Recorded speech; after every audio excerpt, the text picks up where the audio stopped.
योद्धा न्यूज मराठी। राजगुरू नगर परिषद वार्ड क्रमांक 10 मधून शासनाचा ऐतिहासिक निर्णय। घर आपले हक्काचे होणार। शासकीय जमिनीवर निवासी अतिक्रमण नियमिती करण्यासाठी अर्ज करण्यात येत आहे। त्यासाठी राजगुरू नगर येथील गढई मैदान येथे 1982 ते 83 ते 2026 या ठिकाणी नागरिकांचे वास्तव्य आहे। एकूण 150 ते 200 घरे आहे। समाज मंदिर येथे सर्वसामान्य जनतेला माहिती दिली आहे।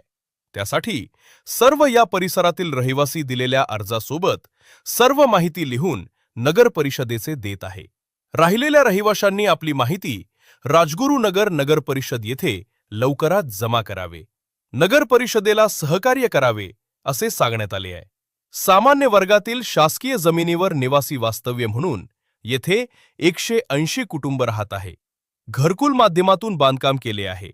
त्यासाठी महत्त्वाची सूचना घेण्यात आली आहे। सर्व रहिवासी शासकीय जागेवर व निवासी अतिक्रमण नियमित करण्यासाठी अर्ज करणाऱ्या नागरिकांना येथे आव्हान करण्यात आले आहे।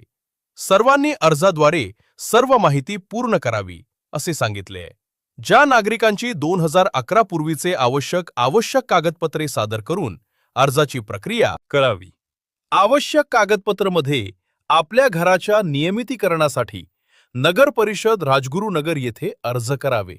या विषयांमध्ये शासकीय जगणे वरील निवासी अतिक्रमण नियमित करण्याबाबत संदर्भ, महाराष्ट्र शासन महसूल व वन विभाग, शासन निर्णय क्रमांक जमीन 2026 प्रकरण क्रमांक 20/जमीन 1 दिनांक 25 मार्च 2026 या नियमानुसार शासकीय जमिनीवरील निवासी होण्यासाठी वार्ड क्रमांक 10 सर्वांना सूचना देण्यात आलेल्या या संधीचा सामान्य लोकांना लाभ मिळू शकेल आणि आपल्या हक्काचे घर होईल।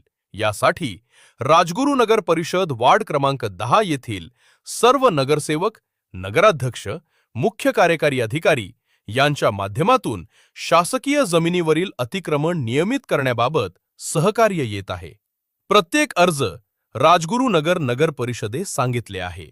या बातमीचा आढावा घेतला आहे संतोष गाडेकर यांनी। बापूंविषयी या घरकुल योजनेच्या माध्यमातून सर्वसामान्यांना एक प्रकारचा आधार होता असं तुम्हाला दिसून येतं का? त्यातही सगळ्यांना गरिबांनाच जागा दिलेली आहे। त्यावेळेला असं कोणाकडे काय नव्हतं, राहायला घरं नव्हती, काय नव्हती।